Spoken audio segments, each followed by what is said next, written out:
La lutte contre le sans-abrisme et l'habitat indigne est une mesure phare du plan quinquennal du président Macron. Il a dit le 27 juillet 2017.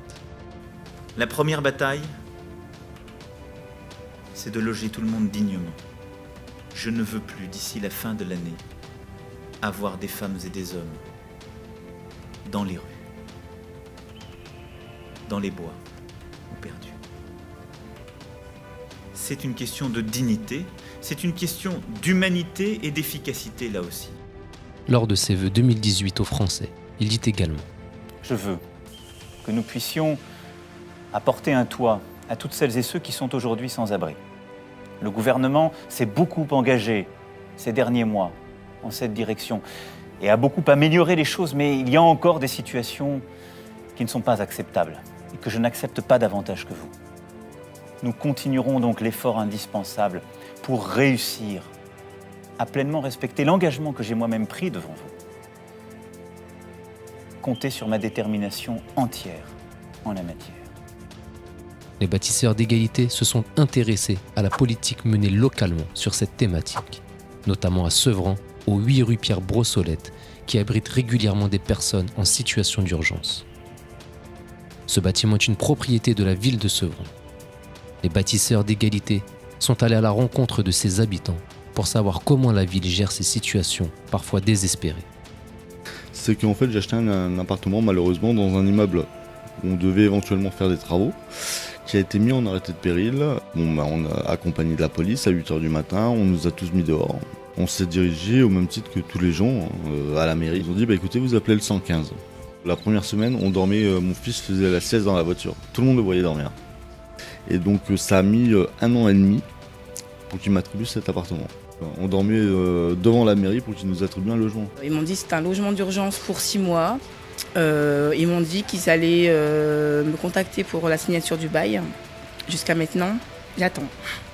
Donc depuis que vous êtes arrivé dans les lieux, vous n'avez aucune convention, aucun bail, et donc pas de loyer non plus à vous acquitter. C'est ça exactement, pas de loyer, pas de quittance, mais pas de bail, pas rien.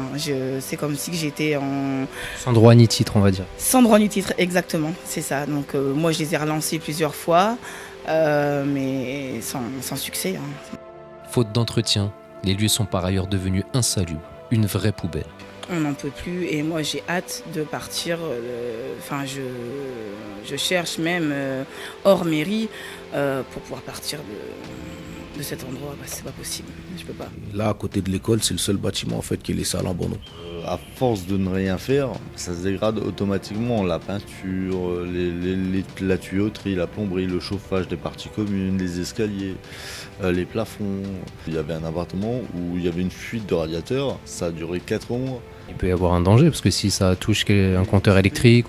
Voilà, c'est pour ça en fait qu'on avait on paniquait. Il y avait peut-être 1 ou 2 cm d'eau dans tout l'appartement. La deuxième chambre, on ne peut pas y vivre. C'est humide, moisissure, donc mes enfants ne peuvent pas dormir dedans. Donc les 2 petits, ma grande de 9 ans et moi et mon mari dormons dans le salon.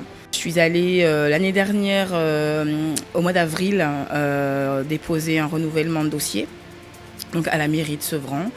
J'ai été reçue par une dame qui m'a stipulé que je n'aurais pas le droit d'avoir d'appartement dans le 93 parce que j'étais blanche. Ah mais je suis mise de côté, ça c'est à 100%. Je ne sais pas où me tourner, où demander de l'aide pour pouvoir être logée. Donc s'ils me mettent dehors, c'est pour me mettre où? C'est que dans le même bâtiment, il y en a 4 quasiment de libres. C'est pas normal, tu peux pas dire qu'il n'y a pas de logement dans un bâtiment. Tu te rends compte, 4, c'est chaud. Il y a 1 ou 2 apparts, ils sont vides depuis 3-4 ans ici. C'est compliqué parce que là c'est soit vous êtes solide, soit vous pensez directement au pire.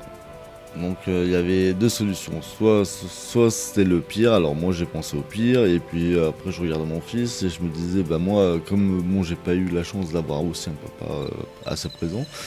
Donc c'est lui qui m'a motivé pour sortir de là. Nous on paye les impôts de la ville. Donc j'étais bien content de les trouver ces impôts là.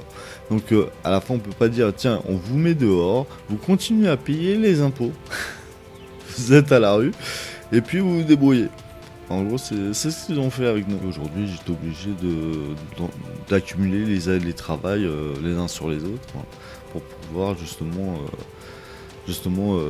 pouvoir payer toutes les factures, etc. J'encaisse.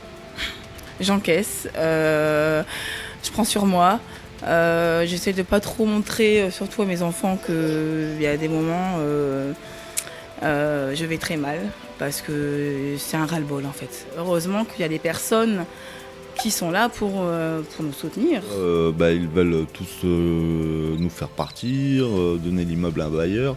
Donc ils n'ont pas pris contact avec nous pour savoir ce qu'il en était de notre situation. Aussi, donc ça c'est important de savoir si on a trouvé un logement, s'ils vont nous affecter dans un autre logement. Et aujourd'hui, moi je pense qu'ils veulent tout gratuitement. C'est-à-dire ils veulent qu'on parte de nous-mêmes.